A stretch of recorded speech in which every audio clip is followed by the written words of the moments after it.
Welcome back, guys, to the TheSpurgeonPiper. This is Wilson with you. So, as I've done in the last, this would be the third year, about the same time of the year, my family and I have gotten away to relax, recuperate, revitalize, and we come to the same location up here in the northern territory of Arkansas in the Ozarks. There's a location that has some cabins up in the hills that we've enjoyed where we are totally cut off from Wi-Fi or internet cell service, which is really beneficial for us. Even when we don't like it, it's beneficial for us, for the kids.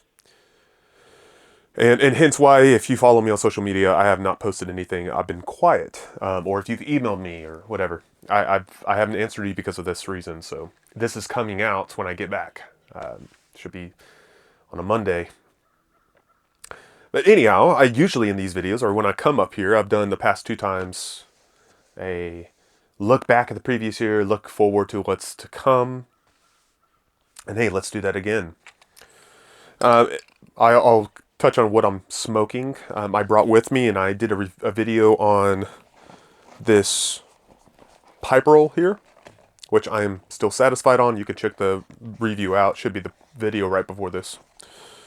And I packed, as I mentioned, I packed some buttered rum from Super Value. Now, what's funny is I think this is put out by Sutliff, and I could be wrong. I think it is. It says it's manufactured by Dreamcastle Tobacco Company in Richmond. I'm wondering if that's a subsidiary of Sutliff. I don't know. But if it is, a simple pouch tobacco has become more valuable or more special than it used to be. And this one's even more so because it was one of the first tobaccos I ever smoked. So it's a nostalgic smoke for me. Right? I really enjoy it. But that's why I brought it. And then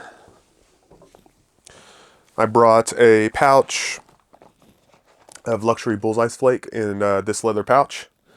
I will say it is dried out to the bone, and it's not an issue of the pipe maker or the pipe pouch designer.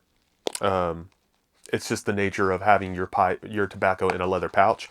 I have heard old timers say they would put a piece of potato in their pouch, and it would help moisturize it or keep it humidified, what have you.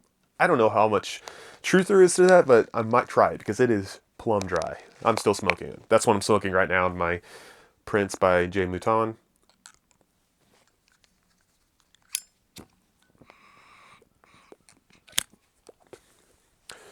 So looking back to 2023, 2023 was, and I'll do as I've done before. I want to kind of categorize my thoughts of looking back and going forward of church, family, tobacco. All right. If you're new to the channel, I'm a pastor. I pastor Covenant Baptist Church in Wichita Falls, Texas. It is a fairly new church plant, newish, year and a half or so. So this was the first full year, and it was a great blessing. I don't feel like I have much to say on it because there's not a lot to note other than it's just ordinary living. There's nothing spectacular. There was a lot of display of unity and working through conflict. I mean, there was bruises and bumps, and because it's full of people who are sinful in need of the gospel, and the Lord uses conflict to grow us or sanctify us. And so that has certainly occurred because you're going to find that anywhere. But because we have such a great group of individuals who seek to grow in boldness and truth and grace and display humility, the Lord did wonders working through those things. And the church has grown spiritually and numerically. I don't know where we began this year, 2024, at probably 30s, I suppose. We ended with, I don't know, let's say 50s or so. We have a regular attendance of 70s now, something like that. If you have visitors, 60s to 70s. The end of the year is always messy because of sickness and holidays and all that. So if you attend church, you know what I'm talking about there. So great blessing in the church front. I'm looking forward if I want to go forward this year, I am looking forward to potential leaders being trained up, number one, and getting further help in that in our association. Some other more experienced, wise elders or pastors than I, assisting with that, but laying things out more concretely for elders to be raised and deacons to be raised. And Lord willing, we'll have deacons this year. So I'm looking forward to that. That's a great help. It's a lot to carry on one individual, and hence why I don't think it was the design. There should be plurality, ideally.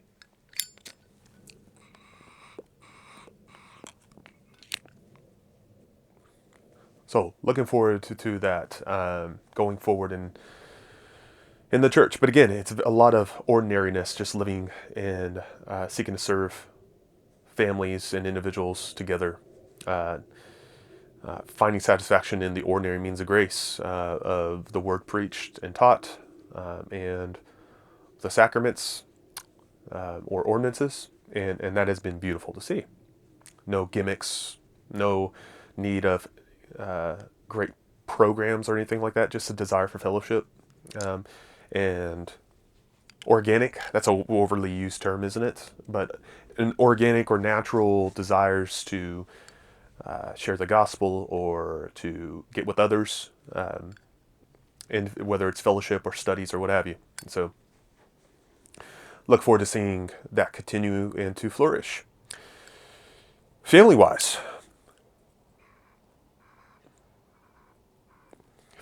we moved into that new home last year, which if past 6-7 months have been, you've seen my videos in the new homestead, and that has been growing more into a homestead, I suppose, and that's the look going forward.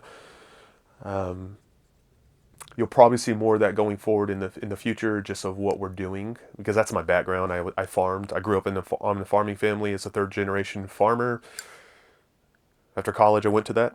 I went back to farming on the family farm, and then on my own farming. So getting into that more will not only be a joy for myself and for my family, but it'll probably be displayed on the channel here and there, because it's such a pivotal part of me. I've missed it since the day I left the farm. It's never left my thoughts or my desires. Family-wise, further than that, and I think I mentioned this last video like this, so a year ago, my wife and I get back into this setting of very limited to no technology. Like there's a TV with old VHS tapes we can watch, like old movies, Disney movies for the kids. And so they've been watching that, but we are just reminded of how mentally and spiritually and emotionally benefited we are when we have less technology. It's clear as day. And so yet again, we have decided there needs to be a re-examination and readjustment of limiting technology for our kids. Not because it is inherently wrong, but it is because of what most of the sources they glean from technology. You know, when I say technology, you're thinking YouTube, which little of that is occurring for them, but shows altogether. Having more family time. So it's not just about the technology, it's how technology usually divides us, because maybe this is something you can relate to. At the end of the day, if you have children, what do you do? Do you have dinner maybe, and then you split off to do your things, watch your shows or anything like that? That is something we have occasionally, and more often than not, unfortunately, have gotten in a pattern in, where I might go in my study to work on something, and my kids will watch a show, and my wife does. And so we're splitting up, and that becomes so ingrained in our relationship, it becomes quite a negative, and it greatly negative impacts us. And if I am to raise up my children the way they should go, that greatly impacts it in a opposite direction.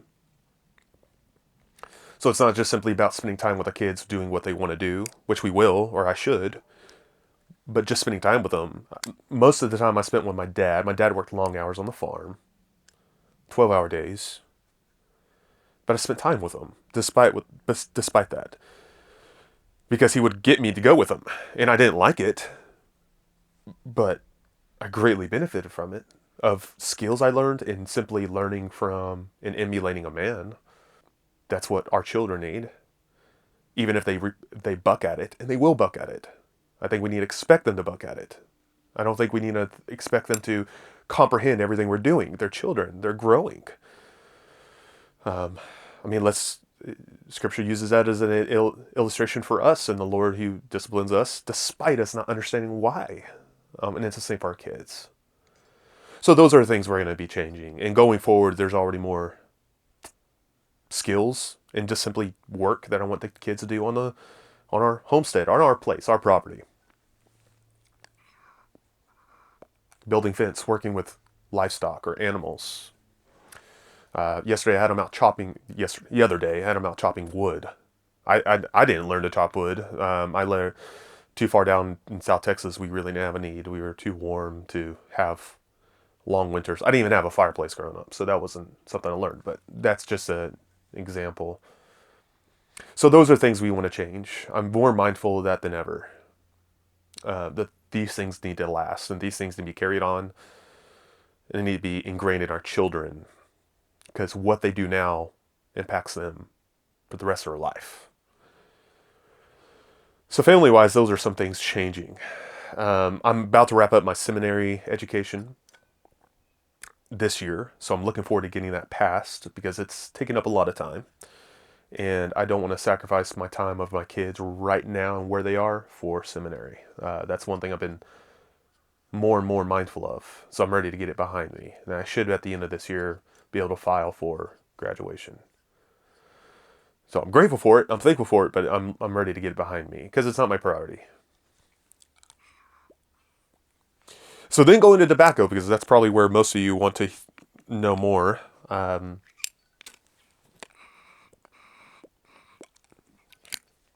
And 2024 was a year of Sutliff.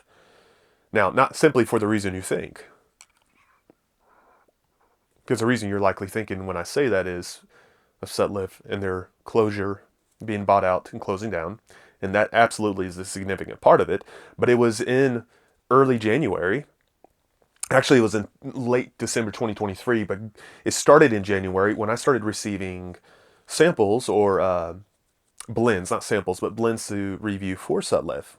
Jeremy and another individual, I forgot her name, apologies, reached out and asked if I could do reviews. And so, as you know, I had been doing reviews for Sutliff all through 2024, their new releases. That obviously isn't happening anymore. So when it comes to the channel,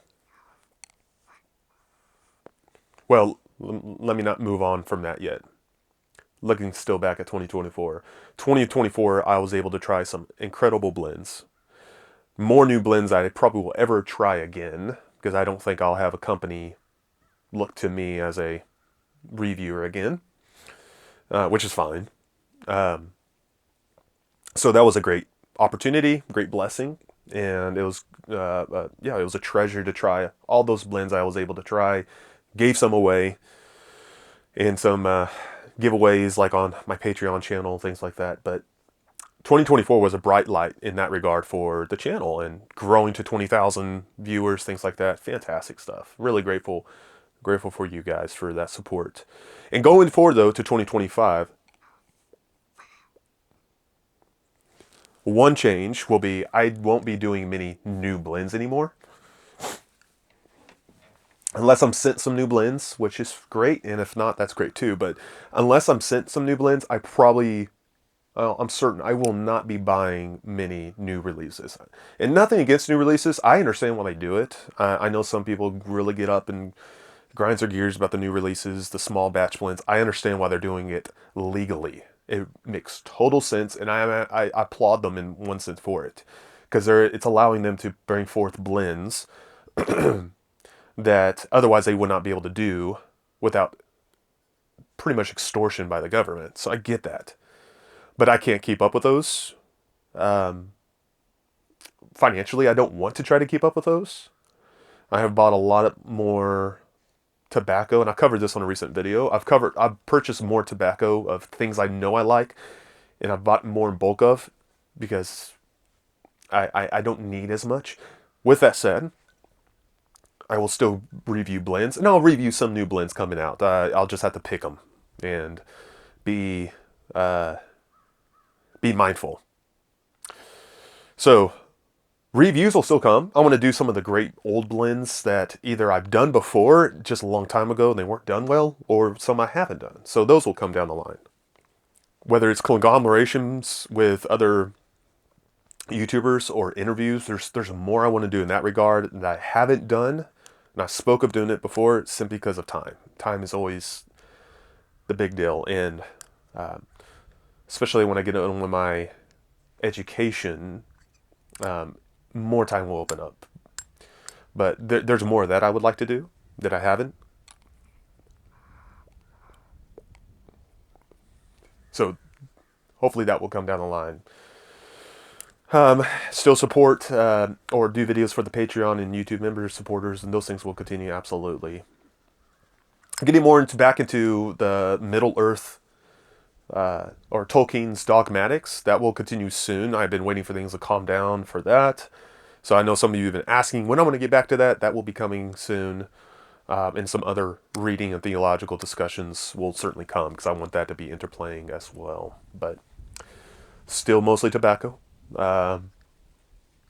Things related to pipes and especially beginners, because I know there's a growth of new beginners getting into it, which is wonderful to see, and I want to foster that in any way I can.